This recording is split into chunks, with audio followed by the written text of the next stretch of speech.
তো বন্ধুরা, যদি আপনারা অসম্ভব সুন্দর টেরাকোটার কারুকার্যে নিজেকে মুগ্ধ করতে চান, যদি আপনি মন্দিরময় দেশের মধ্যে নিজেকে হারিয়ে ফেলতে চান, যদি আপনি শ্রীরামকৃষ্ণ পরমহংসদেবের স্মৃতি বিজড়িত এক ঐতিহাসিক পর্যটন কেন্দ্রে নিজেকে দেখতে চান, তাহলে আপনাকে অবশ্যই আসতে হবে আটপুরে।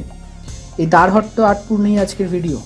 সেখানে যাওয়া, থাকা, খাওয়া, কী ঘোরা এবং ফেরা সব কিছু বিস্তারিত আলোচনা করা হবে ভিডিওতে।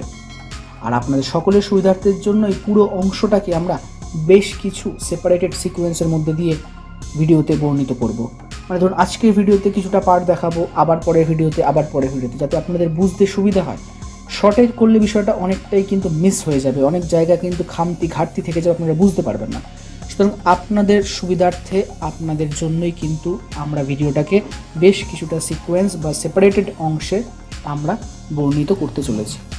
এই ভিডিওতে সমস্ত কিছু আপনারা পেয়ে যাবেন, যার ফলে আপনারা সেখানে সহজেই পৌঁছে যেতে পারবেন এবং চাক্ষুষ দর্শন করতে পারবেন বাংলার অন্যতম প্রধান এই পর্যটন কেন্দ্রে। সুতরাং চলুন শুরু করা যাক।